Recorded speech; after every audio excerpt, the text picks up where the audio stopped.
السلام علیکم ورحمۃ اللہ وبرکاتہ۔ میں جمعیت علماء وسطی زون اتر پردیش کے تمام خدام اور وابستگان کے لیے ایک اہم اطلاع لے کر حاضر ہوں۔ جیسا کہ آپ حضرات کے علم میں ہے کہ جمعیت علماء وسطی زون اتر پردیش کا پہلا تاریخ ساز اجلاس عام آنے والی 2 فروری بروز اتوار صبح 9 بجے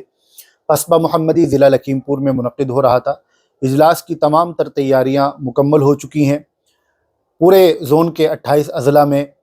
کثیر تعداد میں لوگوں کے اندر شرکت کے لیے جوش و خروش پایا جا رہا ہے۔ ملکی سطح کے مہمانوں سے رابطے مکمل ہو چکے ہیں اور ان کے آمد و رفت کا نظام بھی بن چکا ہے، لیکن مشیت خداوندی کہ پہلے سے اجلاس کی منظوری کی تمام تر یقین دہانیوں کے باوجود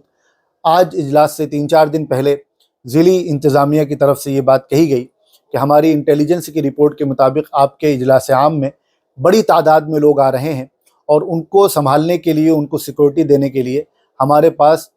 پولیس فورس ابھی دستیاب نہیں ہے۔ ہمارے ضلع کا پولیس فورس کنبھ میلے میں گیا ہوا ہے، وہاں ان کی ڈیوٹی لگی ہے۔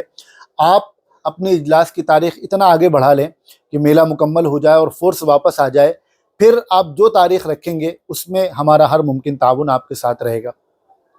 زون کے صدر محترم حضرت مولانا اسلام الحق اسجد صاحب قاسمی دامت برکاتہم نے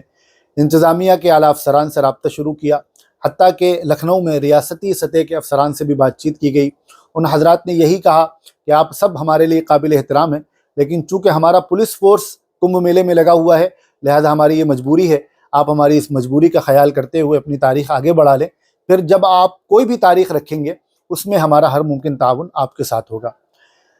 زون کے ذمہ داران نے اس صورتحال کو دیکھتے ہوئے طویل مشاورت کے بعد یہ فیصلہ لیا ہے کہ ہم اپنی تمام تر تیاریوں کے باوجود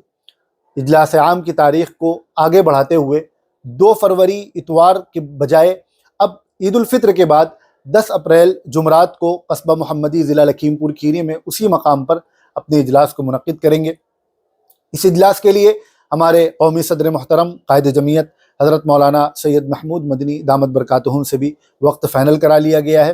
میں اپنے جمعیت علماء وسطی زون اتر پردیش کے تمام خدام کا تہہ دل سے شکریہ ادا کرتا ہوں اور ان کو سلام پیش کرتا ہوں کہ پچھلے 2 ماہ سے انہوں نے رات دن ایک کر کے انت تک محنتیں کی ہیں، جد و جہد کی ہے اجلاس کی تیاریوں کو یہاں تک پہنچانے کے لیے۔ اللہ تعالیٰ آپ کی ان خدمات کو قبول فرمائے اور آپ کو مزید ہمت اور جذبہ عطا فرمائے۔ انشاءاللہ ہماری یہ خدمات اور قربانیاں رائگاں نہیں جائیں گی، بلکہ ہم پہلے سے زیادہ مضبوطی اور جوش و جذبے کے ساتھ،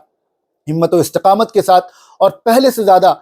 منظم تیاریوں کے ساتھ 10 اپریل کو میدان میں آئیں گے اور انشاءاللہ اسی مقام پر اپنا پروگرام منعقد کریں گے۔ اللہ تعالی ہم سب کو جمعیت علماء ہند کے پلیٹ فارم سے وابستہ رہتے ہوئے ملک و ملت کی خدمت کرنے کی توفیق عطا فرمائے۔